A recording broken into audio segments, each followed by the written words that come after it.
Okay, oh, crap. Gentlemen, gentlemen, I have been journaling for over 15 years now, and it all started with this one little notebook. And in that time, I have gone through every system that I can think of, every system I could find on YouTube, and I finally narrowed down the 5 things that helped me continue journaling and make it a real practice. And not only is it meaningful, but it makes me more productive as well. So let's get into it. Hi there, my name is Josh, and welcome to the States of Men. I'm on a mission to help men become healthier, wealthier, and wiser. And if you'd like to join me on this journey, then go ahead and click the subscribe button. I think it's pretty clear that journaling is helpful for anyone who wants to do it. It helps with mental clarity and productivity and more. And when I first started journaling, say in like 2010 or so as a chef, it was in the form of a recipe book and to-do lists. And really, that made me very, very productive as a chef, but I wanted to capture my experience. I really wanted to take down the world that I was living in at that moment. So I tried journaling in the more traditional fashion, and it just didn't really stick. So I needed to figure out a way to journal for myself.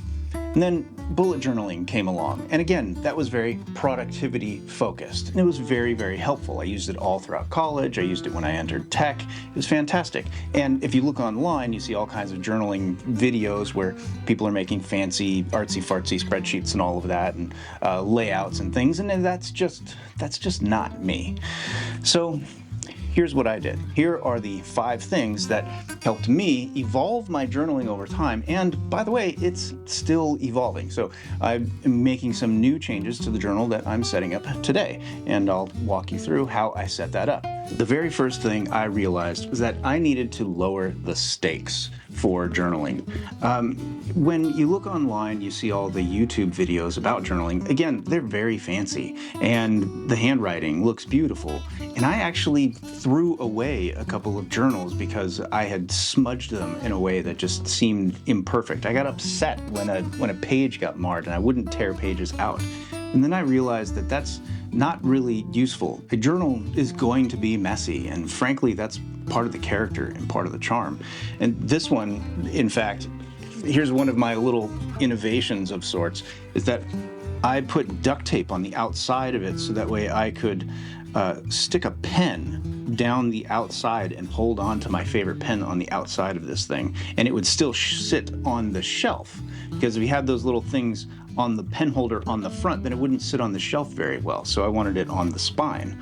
And I accidentally put it on upside down. These journals, they are absolutely far from perfect. And that's part of the character. That's part of the charm. And frankly, it makes it all the more valuable to me to see where I messed up and where I made corrections and how things evolved. Like designs for things that I'm building around the house or around in the yard. The second thing that I did was I stopped performing. When I was thinking about journaling in the more traditional sense, I was reminded of the Civil War journals and George Washington's journals and Marcus Aurelius, all of these famous men who journaled, and how beautiful they were and how beautiful the language is. So I was trying to emulate them. And what I realized is that really wasn't very helpful, and it wasn't me, really. I can be eloquent at times when necessary, but stream of consciousness was much better, and it made me feel kind of weird and dirty and a little embarrassed of myself that I was writing in fragments and misspelling things all the time. And I had to remind myself over and over that that's okay.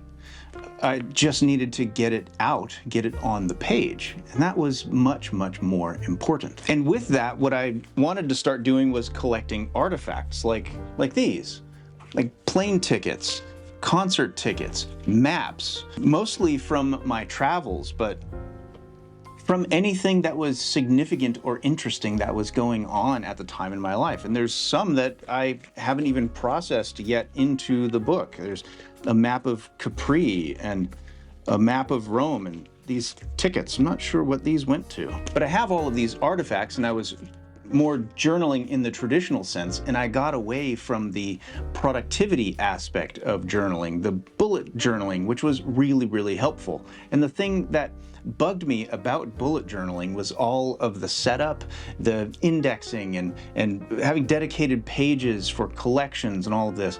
And when I did that, I ended up having either too few pages for an area, or I'd have too many pages that were allocated for, let's say, an index, and never filled them up.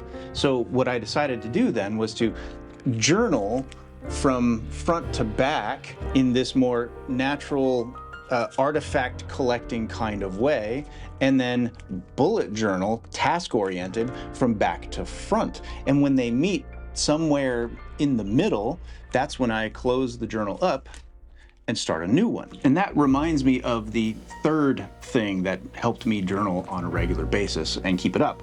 And that is that reminding myself that no one is reading these journals, and only I read them every now and again. Like this one, for example, has my wife's wedding vows that she wrote in there for me as a little note. That was pretty great.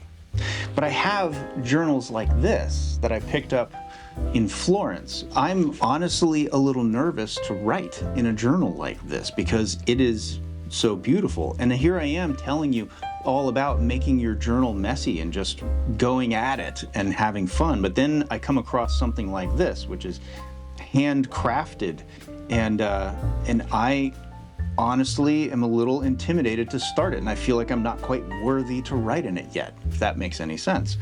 But I need to remind myself, as well as you, that no one is reading it. All of the great journals in history that we look back on, Winston Churchill and stuff, these men didn't do great things because they were journaling. They didn't simply journal these great things because they were great men.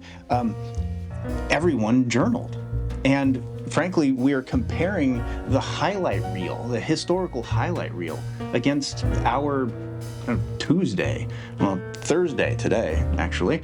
And that's really not fair for us to judge our own work against the greatest journals of the men who did the most extravagant and exciting things through history. Those journals were saved for a reason. Ours are more trying to process our lives and capture our lives and our own personal history. Maybe they'll end up in a museum, likely not, and that's okay. The next thing I did was I ditched the ritual, the 15 minutes a day every day, or the morning pages, 3 pages a day, that kind of thing. I never found that particularly useful for me.